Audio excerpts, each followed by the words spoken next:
Amin, amin, masya Allah, masya Allah, masya Allah, khusyuknya. Apa pula dia minta nih ya? Wih, panjang. Ih, banyak mintanya, masya Allah, tabarakallah, luar biasa. Aduh, Ustaz Doanya Syam. panjang banget dari tadi. Aku amin amin di belakang aja Iya, nih. amin. Makasih banyak Ustaz Syam. Iya, Ustaz Syam kan juga doain saya juga. Doain ya jemaah ya. Diaminin Biar lah. hidupnya di tahun ini lebih banyak rezekinya. Amin. Ini saya jadi penasaran nih Ustaz Syam. Saya kan setahu saya kalau misalnya habis sholat itu katanya habis salam itu baca doa yang banyak, katanya doanya dijabah. Bukan hanya habis salam sebenarnya. Oh, ada lagi? Dalam sholat pun berdoa. Kan isinya doa sebenarnya. Isinya sholat sebenarnya ada doanya. Oh Masya iya sih. Allah, Iya, setiap benar juga. gerakannya ada doanya, ada pujiannya. Kalau keinginan kitanya sendiri kapan waktu yang tepat tuh? Nah itu dia, penasaran kan? Penasaran banget. Lebih baik kita bahas hari ini. Wah, boleh Insya nih. Allah. Judulnya, apa tuh? Doa bisa terkabul pada gerakan sholat tertentu. Cakep.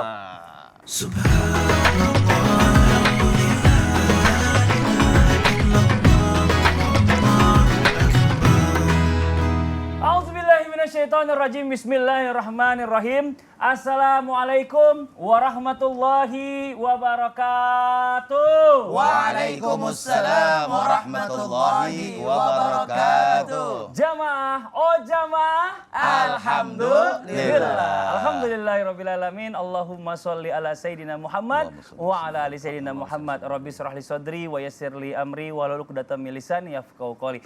Jamaah Islamitinda yang dirahmati Allah, Masya Allah, alhamdulillah. Hari ini kita bertemu lagi di Islamitinda nih. Ya benar ya. Tadi kita udah bahas sama Ustaz Syam tuh di awal. Sedikit. Setahu kita ini kadang-kadang nih, ya karena mungkin minimnya ilmu juga ya guru-guru kita ya. Habis sholat, salam, baru kita doa nih.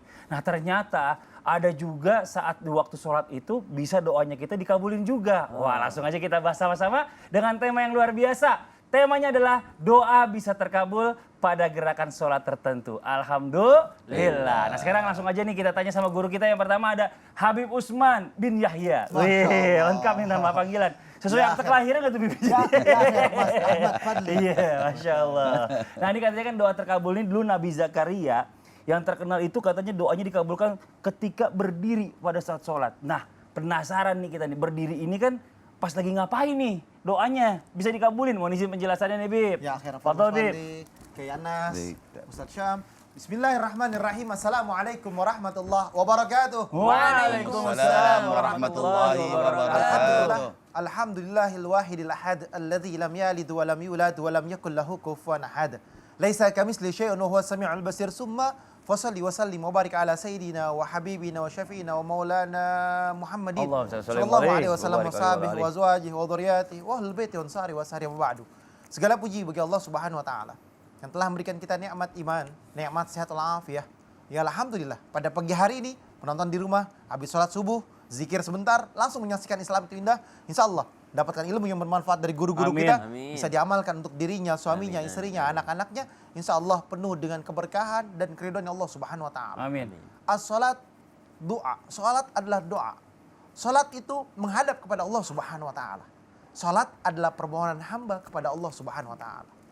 Salat harus berdiri dengan kuasanya dan diwajibkan bagi setiap muslimin dan muslimat. Dengan berdiri meyakinkan bahwasanya kita ini berhadapan dengan Tuhan kita.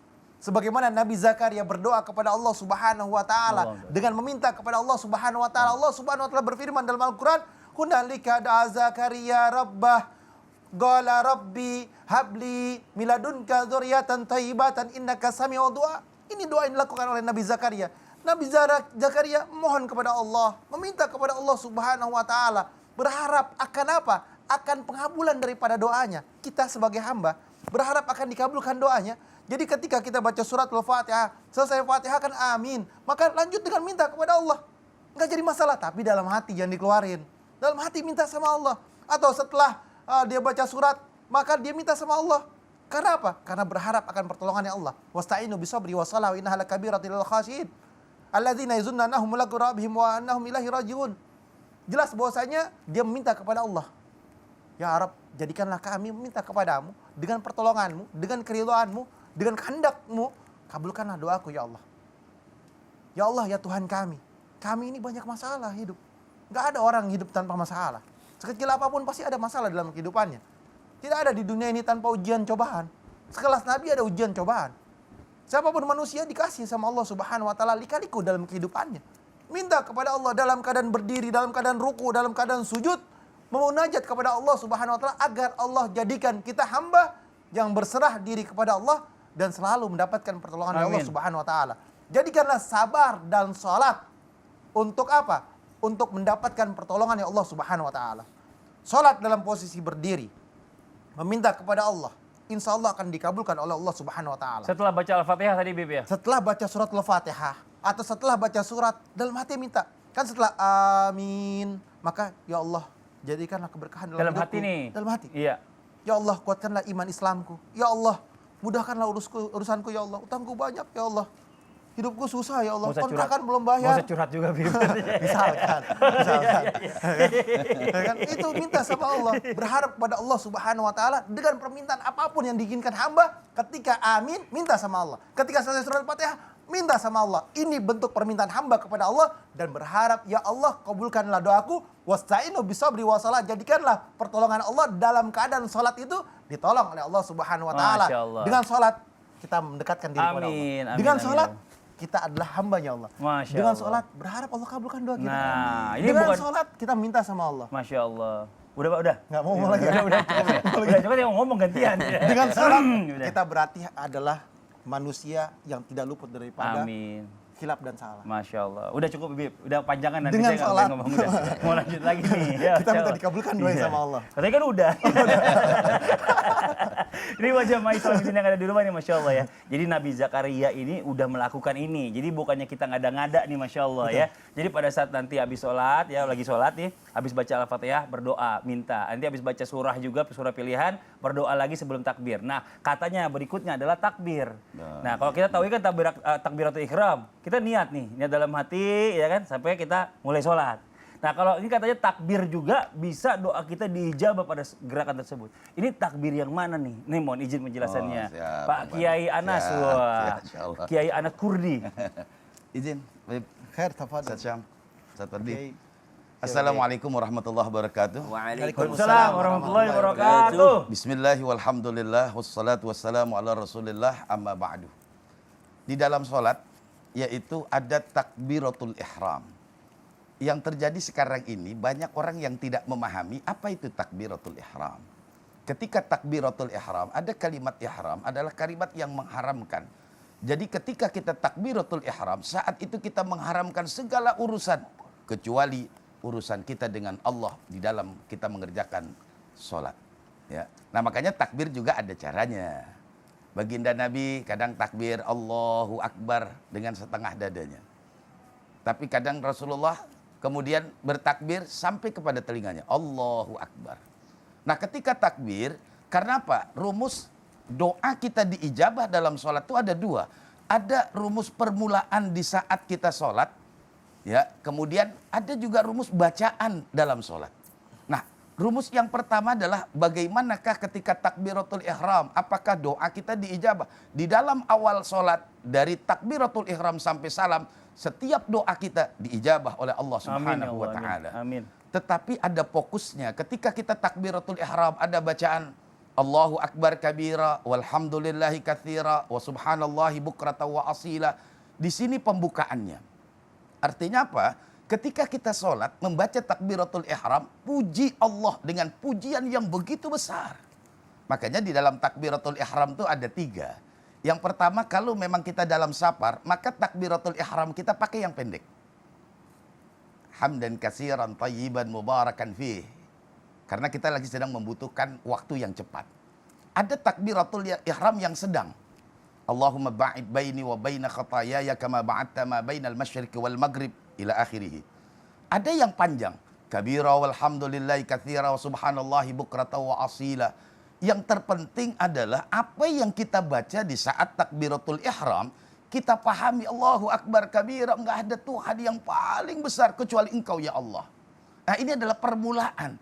Kalau permulaan sholat di saat takbiratul ihram meresap dalam diri kita, maka tadi apa yang disampaikan oleh Habibun al-Mahbub, Habib Utsman bin Yahya, itu akan tercapai dari doa-doa kita. Maka kunci awal ketika kita di dalam sholat, doa kita diijabah oleh Allah adalah dimulai dari takbiratul ihram.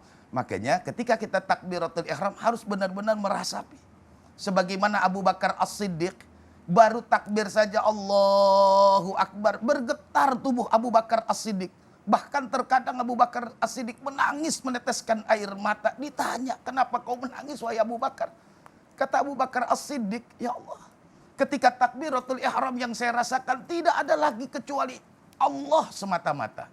Nah ini yang belum hadir di dalam diri kita.